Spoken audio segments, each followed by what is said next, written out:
Well, good evening, everybody. My name's Sandy Beach, and I'm an alcoholic. How you all doing? I want to thank Barbara for asking me out here, and I want to tell you how nice it is to be with you all tonight. I love Alcoholics Anonymous. I love the magic that happens when drunks get together. I just love the fellowship that I stumbled into some years ago.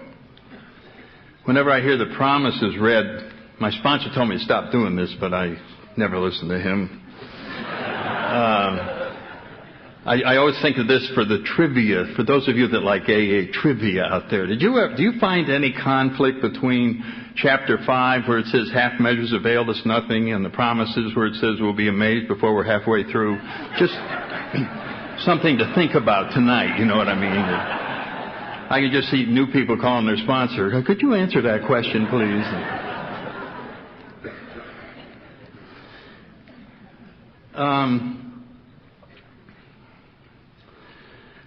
I hope tonight to spend most of the time talking about AA. You know how sometimes we get talking about our stories, and I really feel good about AA.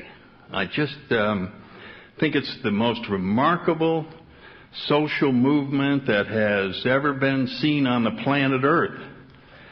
And when we're in the middle of it, I think sometimes we miss the real magnificence of this thing. Miracles are so commonplace in Alcoholics Anonymous that we almost yawn as they occur. You know what I mean? Someone new comes in and their entire life gets straightened out, and we just go, well, naturally. I mean, that's what's supposed to happen here in Alcoholics Anonymous. And I love being around new people and watching that first 3 months. There's just such a transition that seems to take place, and you start seeing it in people's eyes. And they're so almost hopeless when we first arrive here. And, especially the women. Women come in, they look terrible. They're just awful. They look just like, you know, they don't even care about themselves anymore. It's just really. And then you see that same person about 3 months later, and you think you're looking at her daughter. It's just remarkable what happens inside, because that's what sobriety is. It's an inside job, and something is touched when we're new, and we get in here, and we don't even know what it is, but we know we made a connection. There's just a connection that's made. You go home, you try and explain AA to your friends, and they say, geez, you're looking so much better. What is AA? What's going on? And so you try and explain. Do you ever try to explain to your friends why you're so excited about this? And they say, well, sit down. Let's take an hour or so and really tell me, because I'd really like to learn. And you go, well, we get together at 8:30 at night down in a smoky church basement and get a cup of coffee, and we sit around a table, and somebody's the leader, and they think up a topic, you know, like resentment. And then we sit there and we talk about resentment for an hour, and we all go home. And they go, gee, it doesn't sound like anything I'd be interested in. I mean, it just doesn't seem like that should do anything. It doesn't seem like that should cause this incredible results. But it does. It just does, and it never seems to fail. There's something incredibly magic about AA meetings. I mean, you can walk in ahead of time with the weight of the world on your shoulders, and you personally are convinced that this time the meeting isn't going to make a dent in this tremendous self-pity and resentment that we're walking in with. And you sort of time it, and you're just, well, it's half hour into the meeting and nothing's happened yet. And it goes around, your favorite people say something and you didn't even like it, and you're convinced that nothing good will happen here tonight. And then some new person says something. You know what I mean? You never know where it's going to happen. Somebody just says, oh, I've only been here a month and I just want to tell you I love you all. Maybe that's all they said. And that was it. Something got in your heart and you just felt like it was yanked right out of you. And when it was yanked right out, so was the resentments. And so was the self-pity. And you walked out of that meeting and wondered what you were so upset about when you came in there. But if you tried to explain it to someone, it just doesn't seem to be explainable. And so we can explain to ourselves because it's all happened to us. So AA really is a remarkable, remarkable phenomenon. And I'm so grateful that I was stumbled in here in 1964. You know, when we get here, it seems like the end of the world. You know what I mean? You talk to all the people when you first arrive and they, the worst thing that ever happened to me, I got sent to AA. And then you talk to that same person about 3 months later and they go, you know what the best thing that ever happened to me? So here was the worst thing turned into the best thing. And it's almost probably the first paradox that we run into in the fellowship, you know what I mean? Where it's just the opposite of what we thought it was. And I'm sure if you were arrived here by having a cop pull you over, there's 1,000 drunk drivers out that night and they had to pick on you. You know what I mean? It was that type of night. You probably didn't see that cop as a messenger from God at all, did you? You know what I mean? You just had a big resentment over this guy singling me out. And I wasn't even weaving. And I knew I shouldn't have breathed into that thing. And then you went to the judge and the judge gave you that routine. Well, you got your choice. 6 months in jail or one AA meeting. You remember this one? And the guy stands out there and everybody's in the court expecting he'll answer it just like that. And he stands there and thinks and thinks and thinks and thinks. Well, how could somebody be wrestling with this particular problem? But in order to understand, you have to get inside the young man's head. He's a bar drinker. He's been drinking this bar for years and years and years. And over the years, people in that bar have gone to jail and they've gone to AA. The people that go to jail come back.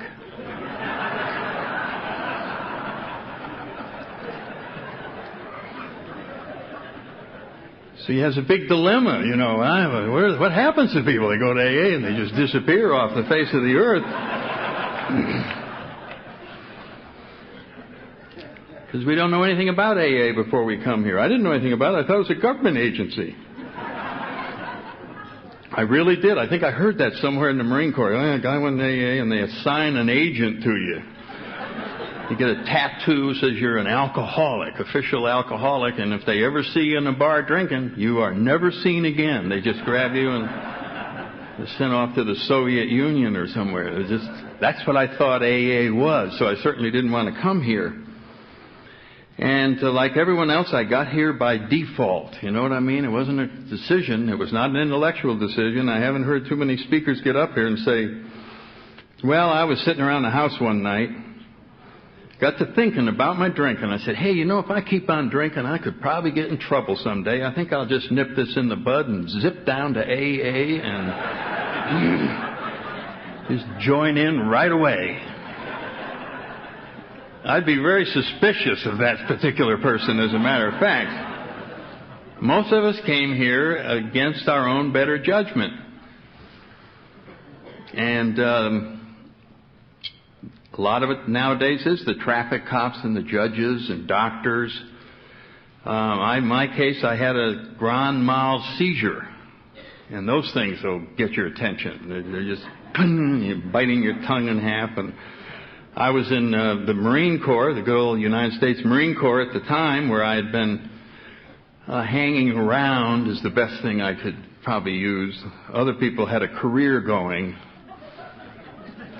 I was sort of just hanging around in there, trying to stay out of trouble. I was flying their airplanes. But mostly I was an alcoholic, you know what I mean? And for alcoholics, for a practicing alcoholic to say he has a career is a misnomer. Being an alcoholic is the career. And being in the Marine Corps was a hobby. Because it didn't get that, my mind wasn't free to focus on the Marine Corps that many hours of the day. I was so trying to keep track of the lies I was telling and how I was feeling and all of the emotional roller coasters and physical problems. And I eventually had gotten, after a number of years of drinking and flying and all kinds of crazy stories, I had gotten so bad flying airplanes, I was experiencing withdrawal symptoms in the planes. I hadn't become a daily drinker yet. You know, you start letting that alcohol wear off, and it was just very bad. And so I would suffer loss of vision, heart palpitations, extreme sweating. My eyes would be sweating so much I couldn't hardly see. And I'm the only one on the plane. And I started having a basic distrust of the pilot of the plane that I was in. You know what I mean? There was me, the passenger, and me, the pilot. And it was just very frightening. And these jets are, you got to be awake and alert. And I'm up there, just going, well, I wonder where we're going today. So I have a lot of interesting stories along those lines, but I don't want to scare too many people. The scary part is that at the end of this 12 years of flying and then getting into this type of shape, I finally went to the flight surgeon because I had almost crashed a couple of them, and told him I was having these terrible heart things just racing, and I'm losing my vision and almost passing out and this and that. So I was sent off to a special board of flight surgeons to diagnose what this problem was. And this was in the early 60s. And at that point, the U.S. Navy did not have a diagnosis of alcoholism. No one was an alcoholic. Are you anywhere? And so I went through all of this stuff, and I can remember the doctors. They would check. I had high blood pressure, alcohol in my breath. And I was down there for 2 weeks, going in every day just to be observed by some specialist or another. And went through everything you can imagine from, checking every possible test. And they finally couldn't find anything that they could diagnose, so they left it up to the psychiatrist. They said, we're going to let you diagnose this guy. What is it wrong? And I was written up as childhood fear of flying. That was the official diagnosis, and I was sent back. And I knew that wasn't the thing. I knew that, I was having all these crazy problems, but it didn't have anything to do with childhood fear of flying. And I came back and waited orders. What they're going to do, they said I couldn't fly anymore. And that just reduced my identity down to nothing. Because back then, who you are was so important. I mean, that identity, without that, you weren't anybody. And fighter pilot at least made me feel like I was somebody, even though deep down inside I knew I wasn't anybody. But I had some people fooled. And after about 3 months, my orders came through, and I was to be retrained as an air traffic controller. And so the Marine Corps had a problem. They had me going through air traffic control school, and somehow I made it through there. Us drunks are amazing, some of the things that we can do while practicing alcoholic, because it's a very difficult school. It's very hard work, and you have to think a lot, and there's a lot of pressure. I made it through the school and drinking, and my last 2 years of drinking was as an air traffic controller. But fortunately, I was sent overseas, and I was the officer in charge, and they didn't let me near the radar screens to bring in, because the air traffic controllers are bringing in the planes in bad weather when the pilots can't see the runway. And I can remember sitting down there, and I would have to cover one eye, because I was seeing 2 runways. You're on glide path, I think. If there's any pilots in the audience, I'm sure you're getting a little nervous just thinking about the idea that there's an alcoholic air traffic controller down there and you can't see the runway. But in any event, that was sort of my career.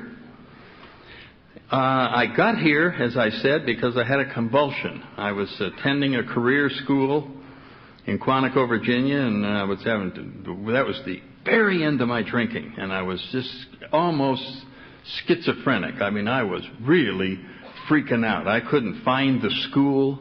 I was starting to have incredible hallucinations. And I'd pull up to the gate. I mean, I'm in this school, and I can't find it on the base. And I'd ask the guard at the gate, where's that junior school? And he'd say, it's right up there, Captain. And I'd go, God damn, they keep moving it, And I'd go up there and I couldn't remember what classroom I was in, couldn't remember the combination of my locker, didn't know where I sat in the classroom. It was really something and the people up there didn't know how to handle this. Geez, what's the matter with this guy? You can't remember, so there's still, it's pretending. Well, maybe he'll be all right tomorrow. But I can remember it just getting worse and worse. I didn't realize I was just on the edge of a seizure. And when it finally came, I was sent off to Bethesda Naval Hospital to see what had caused it. And about 3 days into being up in the hospital, I went into the DTs, which explained the seizure, and was put in a straitjacket and was locked up for 6 months in the nut ward because they didn't have any alcohol programs. And it was in that nut ward that my angel from heaven came walking in. And it seems that Alcoholics Anonymous had been in the Bethesda Naval Hospital in the early 60s, and the psychiatrist had determined that it wasn't doing any good. And they stopped the AA meetings for a couple of years. And the Bethesda, Maryland AA crowd had come back in. They got a new head psychiatrist in there, and they came back and made another overture. And they said, you've got a lot of alcoholics in the Navy. And they end up in this nut ward, and you ought to let us bring an AA meeting. All right, I'll let you bring one meeting in a week on Tuesday nights. And so this, unbeknownst to me, I've been locked up in there about 3 months.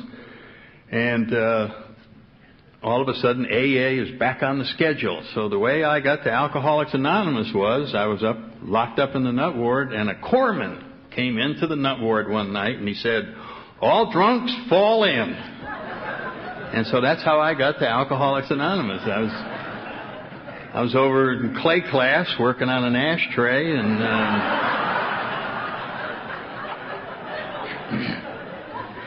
whenever I get a crowd this big, I'm still looking for a guy who was up there with me. If there's any, he's a Navy commander, and you were in that nut ward in 1964, and we were both in the finals in the ashtray making contest.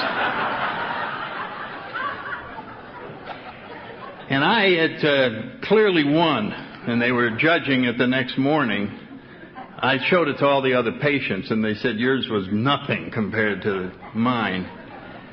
And you came over to my room that night with a big cigar. I know you remember it if you're here. And you started smoking and talking, and then, you acted like you got to put your cigar out, and you put it in my ashtray and knocked it on the floor and broke it. And then you won the best ashtray thing up in the nut ward. And I figured anybody who would pull a stunt like that could be an alcoholic, and maybe all these years later you're in AA, and this could still be on your mind. And I've totally forgotten about it myself.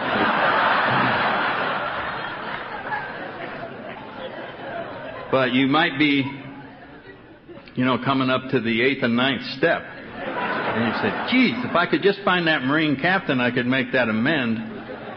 So I'll be around after the meeting. But in any event, I just shared that the corpsman was my little messenger. He was the one, just picked me out. And I didn't think that he was there delivering the greatest news that I probably will ever receive.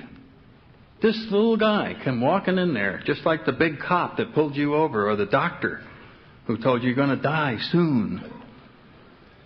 That they were delivering the message that we're going to let you out of hell, and we're going to start you down a path to a world you never dreamed existed, that you are going to find treasures and love and companionship that you never dreamed of would ever be yours. That was what that corpsman was doing, and it just didn't look like it. It's just this whole spiritual journey is so filled with paradoxes that you just can't see them as they're happening. And I think that my sobriety has been that way. It has really been that way. Just a little bit about what my relationship with alcohol. Alcohol was for me, a higher power. In every sense, it was a higher power. Number one, it was something I had faith in. I didn't have faith in many things in my life, but I had faith in vodka. I mean, I had faith in it. I mean, boy, when there may be a lot of things that'll let you down, but vodka won't. I mean, man, it's there when the going gets rough, and it always works. And just knowing that it was around sometimes would be enough to make me feel better. I could be very nervous and the world is closing in. If I could look out the window and there's my car in the parking lot and there's a bottle of vodka in the glove compartment, just knowing that I could be there in about 11 seconds made me feel better. Didn't even have to drink it. Just look out there and go, my friend is right there. Knowing that it was there. I had an old friend up in Washington named Charlie Bruton from Alabama. I remember years ago. He's been dead quite a few years, but I used to relate to him. He'd say on Sundays he'd drive over to Baltimore and he'd park on a hill overlooking a distillery where the smoke was coming out of the smokestack. He just said as long as he could see that smoke coming out of there, he felt the world was okay. Because that supply was going to be, that was the beginning of the pipeline to the package store. And if that smoke went out, there could be a problem about 6 months down the road. And so it gave him that tremendous peace of mind. And that's what it did for me, was alcohol was that important. Because alcohol fixed the problem. It didn't cause the problem. Sure, there were problems that it caused up on the side. But essentially, alcohol fixed the problem for me. And I think a lot of people that study alcoholism miss this point. They miss that point. They focus in on what alcohol does to us, and they look at the liver damage, and they look at all the arrests, and conclude that that's the fundamental area to study if you're going to understand alcoholism. And really all we're looking at when we see that is sort of alcohol damage or something that has very little to do with alcoholism. Because the alcoholism is what alcohol does for me that it doesn't do for other people. And what it did, it solved problems. It was the answer to things. I started drinking with a guy. I saw Dave here tonight from Dallas, and my roommate in college is from Dallas. And we started drinking together. He started before I did, but we drank together at Yale. I grew up in New Haven, and we both went to Yale. And we drank a lot, but he wasn't an alcoholic. And he saw all the trouble I got into. We stayed in touch over the years, and then when I got sober, he got real happy about it because I was his old friend and he liked me better, put back together again. He was very grateful to AA for helping his friend. And so whenever I'd go to Dallas, he'd go to meetings with me. We'd make him an honorary member. But he liked it, and he liked the AA people that he met, and so I enjoyed talking with Roy a lot about this. And so one year, I don't know, about 10 years ago, 15 years ago, I said, Roy, let me ask you something. I said, you and I started drinking together, and it seemed like we were pretty heavy hitters there for a while, but we sure were different. And I said, now you're 50 years old, or whatever he was then. I said, if you had to describe alcohol, some reporter asked you to describe alcohol in your life, what would you say? And so he thought about it for a couple of minutes, and he said, well, I know what I'd said. One thing I would say for sure. He's a real Epicurean type guy, and he just said, alcohol makes food taste better. And I remember going, Jesus, I never would have thought of that one. Alcohol makes food taste better. And I was thinking to myself, going down or coming up? I mean, what the hell are we talking about? Alcohol makes food taste better. Yeah, and then he said, he said, the other thing I'd say about it is they come home from work at the end of the day and have a drink, mix a little highball and have a drink, and then go up and take a shower, and it's a transition from the work day, and then I play with the kids, and we go out and have dinner, and I look at it that way, and I saw some little relationship to transition.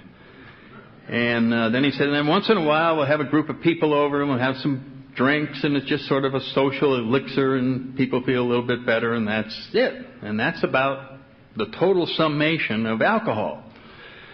He never said, oh, alcohol? Alcohol's the secret of life. He had no relationship to that because alcohol didn't do that for him. Alcohol added a little bit here, made food taste better, did a few things. But it didn't solve any problems for Roy. So he wasn't an alcoholic. But it sure solved problems for me. It solved the fundamental problems of life. And I think the fundamental problems of life are trying to become a grown-up. I mean, I think that's the basic challenge in life. Not many people who arrive in AA are familiar with the term, even remotely grown-up. I mean, that is not the term that you find somebody just joining AA. Well, he drinks a lot, but I'll tell you one thing, he's a real grown-up. Whoa, never do you hear that. Because we found a way to avoid growing up. We found a shortcut to growing up. Why go through the pains of growing up when you can drink and be there? You know what I mean? There's a line in I forget what it was, the 12 and 12 of the Big Way. Every boy wants to grow up and be president.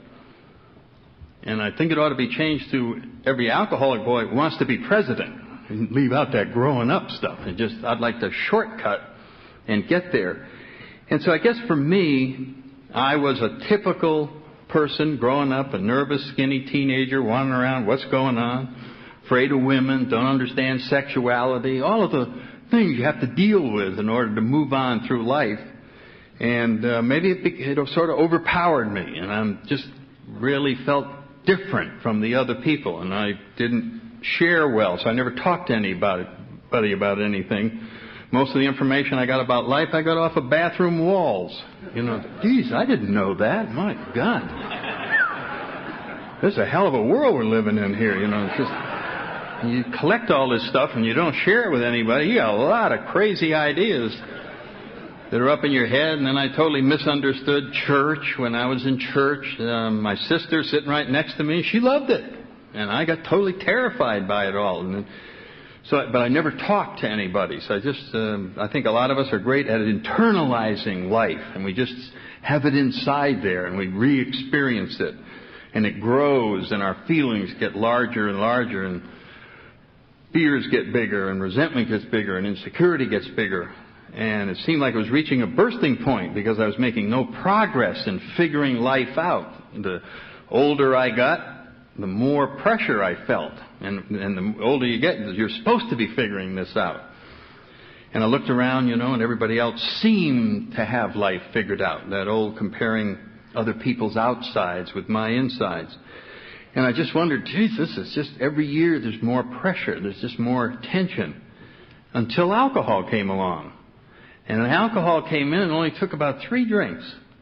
And I looked around and the entire world changed. I was in a group of 40 or 50 guys who were supposed to be meeting each other at some function at school. And nobody wanted to talk to me. All the groups had subdivided up.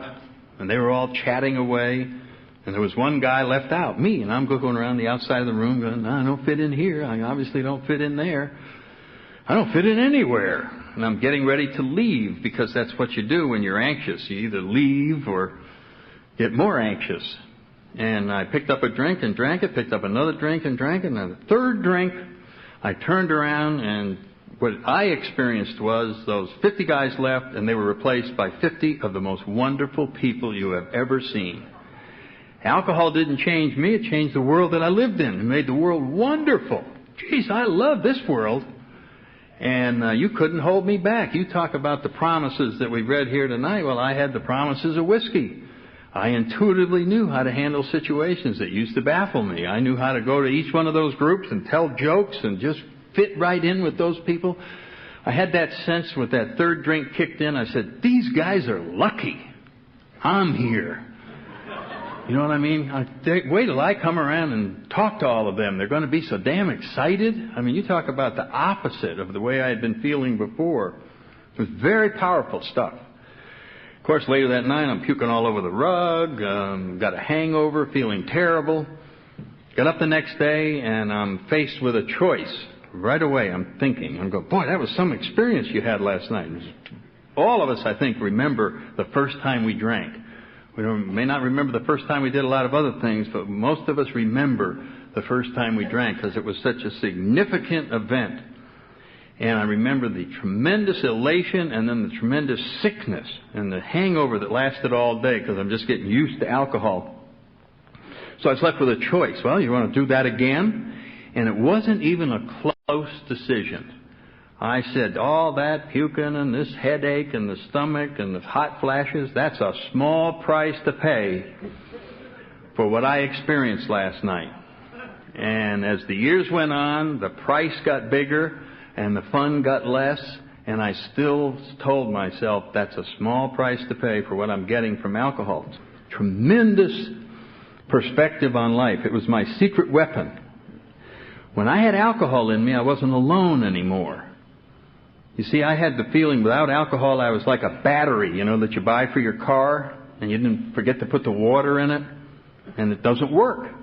It's missing the magic ingredient. And that's how I felt without alcohol in me. That there was something basically missing, and I just couldn't function. I said, this isn't fair. It's like tying one hand behind a guy's back and telling him to go play basketball or box or whatever. I said, this isn't fair. I'm not all here. Only when I had alcohol. Then I felt like there. Now I am a total human being. So I guess I had figured out some of life inadvertently, that we weren't supposed to be able to get along on our own. That there was something missing. That we were supposed to be relying on something greater than ourselves. My only choice was that I'd made a bad choice there. I had the wrong higher power. I had vodka. And this was not the best choice of higher powers, even though it had a tremendous power to make my life better and to enrich it. I mean, it really did give me the perspective that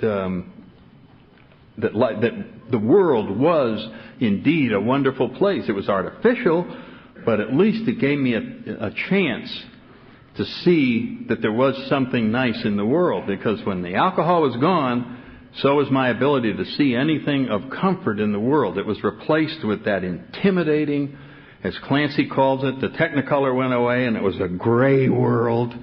And it was filled with hostility and people sort of glaring and so on down. And so for me, alcohol did some wonderful things that were necessary in my survival. I don't look upon it as something that took away a lot or anything like that. It was an answer, and I had not found the real answer.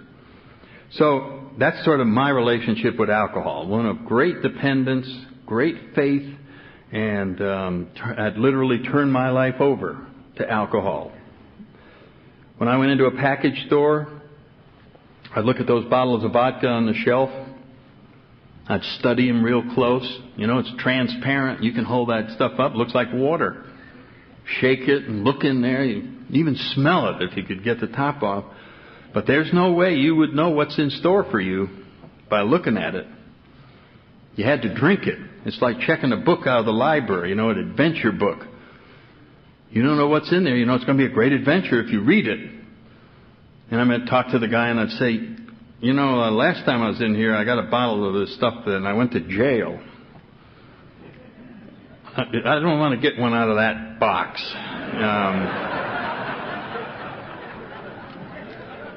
I like the one about 6 months ago I came in here and got one and a big blonde showed up. I don't suppose you'd remember what bin that was in. See, I literally didn't know what was going to happen when I drank that, but I knew one thing, something was going to happen. And there was action was going to happen. Change was going to happen. So you'd look at it and then you'd drink it down. And let's see what's going to happen. And some nights you'd get traveling whiskey. And there you are. You're sitting in your living room. 1, 2, 3, 4. And then you wake up in Wiggins, Mississippi. What the hell am I doing in Wiggins, Mississippi? You almost go back. You want to go back to the package store and say, you owe me $338. So I had to get all the way back from... Well, what I'm saying is we literally turned our lives over to this stuff. I was perfectly willing to pour it in and then see what happened. Because at least it changed the situation that I was in. So for me, that's what I felt about alcohol. As the years went on, it just caved in on me. I became a daily drinker, withdrew from people almost completely, lost about 50 pounds due to malnutrition, just trying to survive a day at a time, and that's when I ended up with the convulsion and the nut ward and so on down. And that got me into Alcoholics Anonymous when the corpsman came in.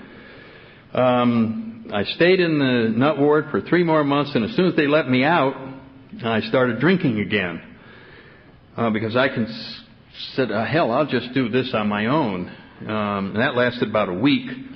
And I was an outpatient from the nut ward, and I knew they were going to throw me out of the Marine Corps if I ever drank again. So I called AA on my own. And this was in December 7th of 1964. And a great big guy came over to my house, my sponsor, another Marine, huge guy, filled the whole doorway. And he said, "Hi, my name is Bill. This is a 12-step call. I talk, you listen." And it was just that fundamental relationship between... And for the first 6 months, I stayed sober out of fear of sponsor. It was just... No matter how bad I wanted to drink, I knew that it would hurt more if he found out I had a drink than the hurting I was doing there. And so I just didn't drink. And as the years went on, and he's still my sponsor, we still see each other. And it's been a long time. It's been 27 years. And all kinds of things have happened. I went to a meeting every night for 2 years and got bounced out of the Marine Corps. I didn't think that was fair. We didn't get promoted. If you get passed over for promotion twice, you're gone. And I'm, oh God, this is a terrible thing happened to me. I remember going to meetings and moaning.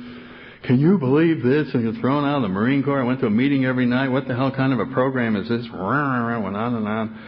Finally, nobody would listen to me anymore, so I went into my den and shut the door. If you're going to get a resentment, you want to really build it up.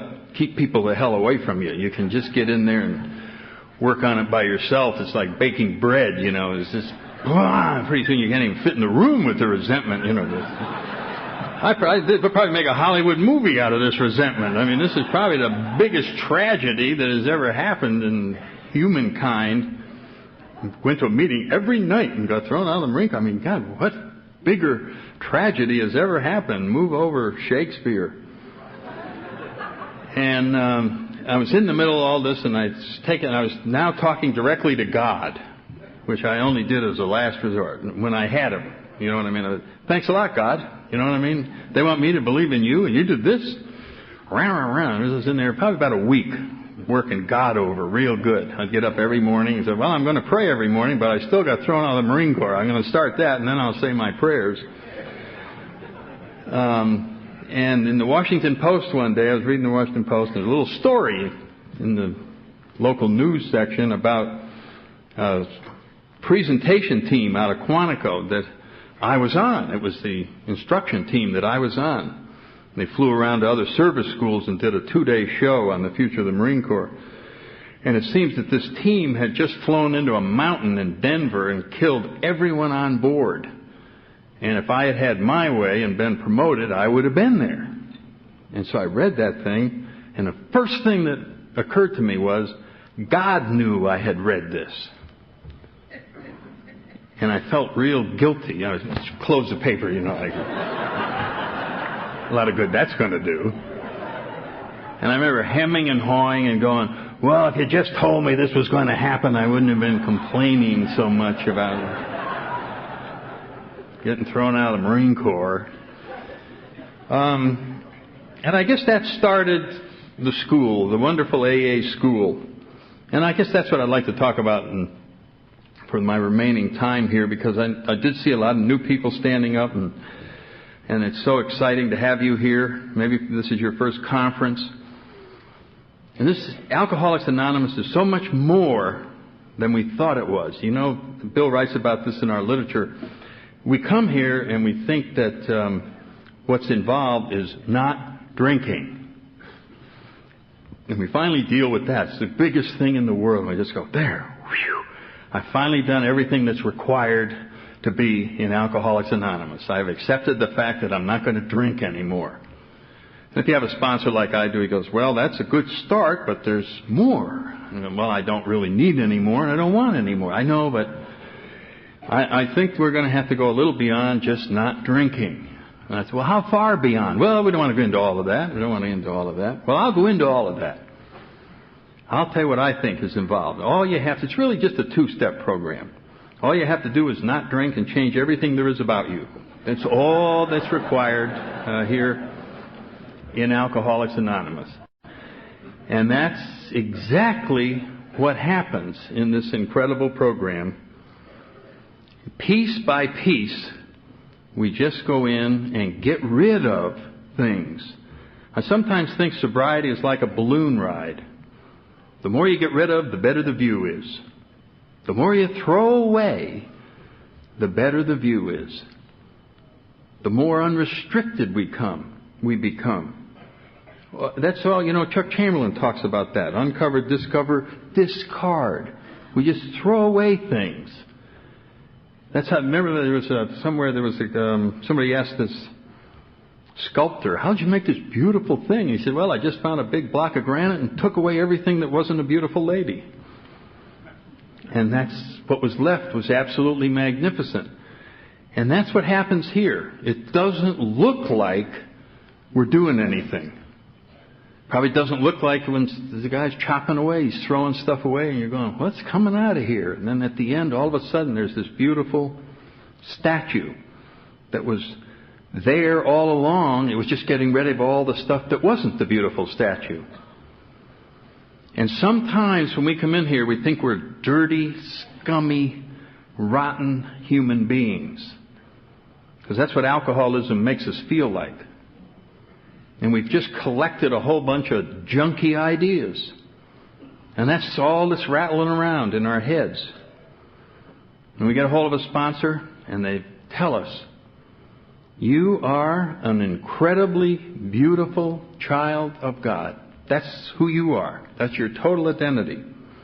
And AA, with its anonymity, isn't that wonderful spiritual foundation?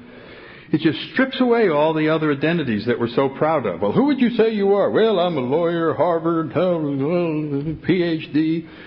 I'm serving on the board of this. I volunteer for that. And then you list, and that's who you are. You come into AA, and you never hear that. You just go, hi, I'm Fred. I'm just another drunk. I'm just another drunk. I'm Mary. I'm just another drunk. And we're just sharing who we really are without all the excess baggage. And we see the tremendous freedom from just getting rid of those titles just to start with, which is barely scratching the surface of getting rid of old ideas. So sobriety and this beautiful journey and this discovery of who we really are is simply a process of getting rid of things. Just getting rid of things. And the way I look at it is we call this a spiritual program, and it certainly is. Our 12 steps are all spiritual principles. They've been borrowed from religion, from psychology, and from the early experience of the fellowship itself. And they're designed to do something. That's what a spiritual program is. Very practical. It's designed to enable us to get access to a power greater than ourselves. AA does not attempt to prove the existence of God. That's what religions do. Alcoholics Anonymous, specialty of Alcoholics Anonymous is convincing you of the need for God. And once you fully accept the need for God, He will appear. It just happens. Because our minds become open to experiencing what has been there all along. It turns out that our human will has the ability to block things out. And character defects, that's all they do. They just block out everything that we're entitled to. That's the most serious damage of character defects. Nothing to do with moral judgment. This is just my own opinion. Nothing to do with morals at all. The worst thing about character defects is they block out everything you're entitled to. You know, as our disease progresses and the self-centered prison is established, we have blocked out the rest of the world, and we're existing just as a self-centered person inside of ourselves, and nothing can get in there. And when nothing can get in there, we claim, from our point of view, that it doesn't exist. So when we hear people talking about the love that freely flows through the world, we wonder what they're talking about. It never gets in here. I don't ever see any of this love you're talking about. And it's true, you don't. Remember when our family would try and come to us with their love? We called it harassment. They're bothering me again. They're trying to get in here. They're threatening me. God? No, not a trace of them. I never saw him in there.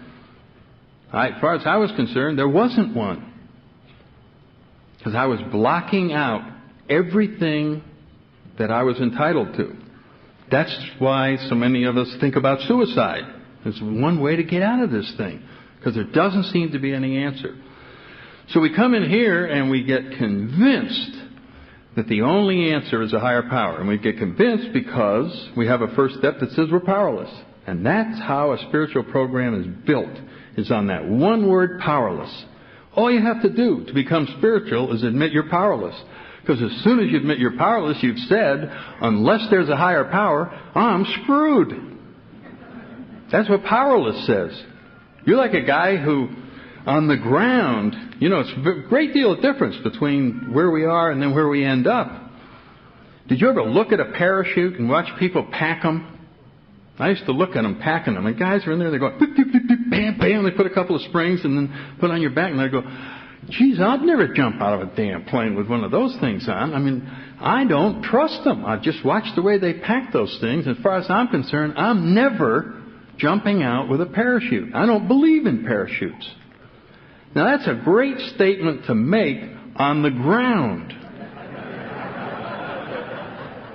But if you accidentally fell out of a plane with a parachute on, I'll bet you we'd change our mind about parachutes real fast. Where's the goddamn ripcord? You know what I mean? Because we have an emergency. It's time to change our mind about this thing. And that's exactly the way I feel about how we come to believe after experiencing powerlessness. Don't worry, I'm not going through all 12 steps.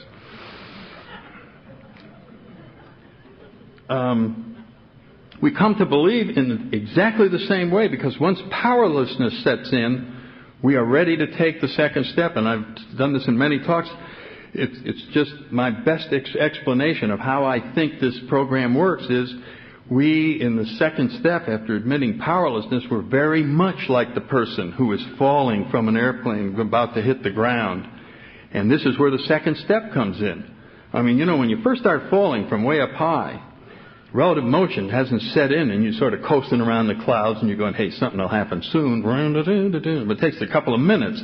Now we're getting down near the parking lot, and you start seeing a truck with your name on it. Whoa, that's moving fast. I didn't know I was going this fast. And just sort of imagine that's where you are in your disease of alcohol. You're free-falling. And over the years, it looked like, hey, I can do this forever. But as the bottom of our illness starts coming up fast, we start seeing what we've been experiencing all these years. And what happens is a big hand of AA comes down just as we're hitting that truck. And it goes, whoo, grabs you. And a voice from on high comes down and says, excuse me, we're conducting a survey. Do you believe in God?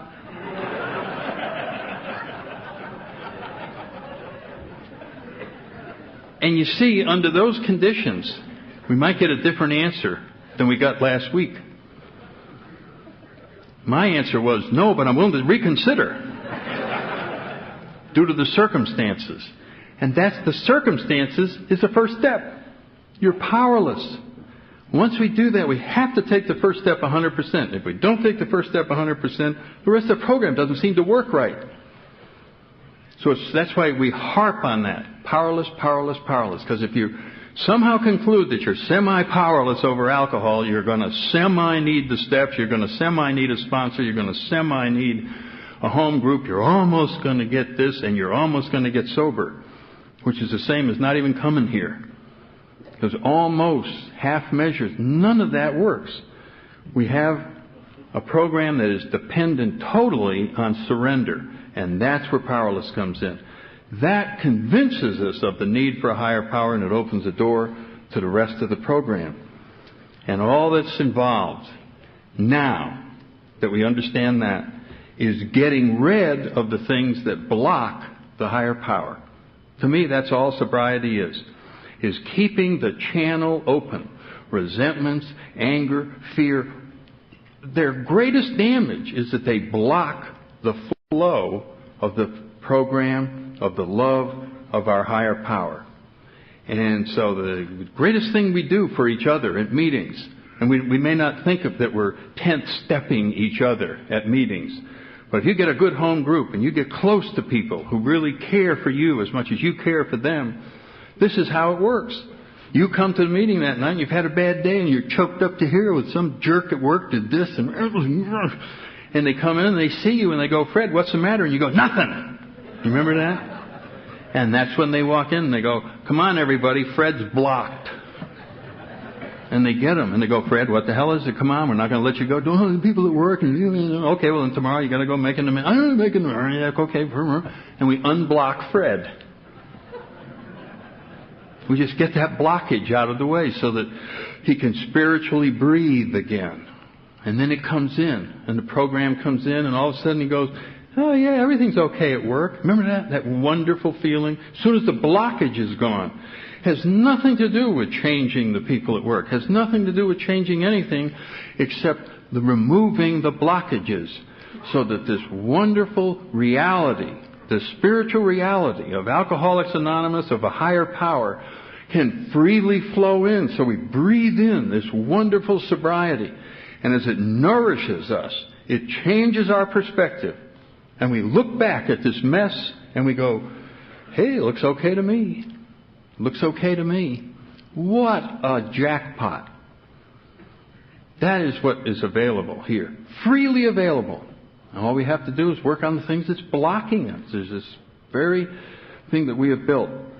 And in closing, let me just say, for those of you that are new, what I think happens as far as you yourself are concerned. This process of sobriety, this wonderful fun, and it's a joyful process. And if it's not joyful, you're doing it wrong. If you're in AA and you're not happy, you're doing it wrong. It's got nothing to do with anything because there's this incredible supply of joy and happiness that is just there for the taking if we do it right. And what happens if you will follow the directions of our wonderful steps? You will find that you are throwing things away. You're discarding. You're carving something. You're getting rid of things that just aren't necessary. They're old ideas. They're just things that you've been clinging to. But you get a sponsor and you get going on these inventories and you're taking these steps and stuff is just getting thrown away. And you know what's really happening? You're unwrapping a present. You're unwrapping AA's most precious gift that it's going to give to you. You're unwrapping you. And when we get rid of all the phony ideas, when we get rid of all the garbage that you have piled on there that is not relevant at all, the true beauty of yourself starts coming through. Other people are going to see it first. Mary, what's happening to you? You look wonderful. You're just radiating. I am. And you run, you look in the mirror, you don't see anything. You wonder what's going on here. But you can sense something. You're being unwrapped. The non-reality of the disease of alcoholism is being discarded. And the true nature of yourself is being exposed. And some of us can't believe it. We thought we were such dirt balls, we can't even believe our own eyes. But if you stick around here long enough, it will become undeniable what a beautiful person you are. And if you don't think that's a gift, it's the greatest. And I'm so glad that you gave me mine. And anything I can do to help you get yours, and those of you that are new, everybody in this room wants to help you discover the magnificent human being that you are. You are beautiful. Thank you very much.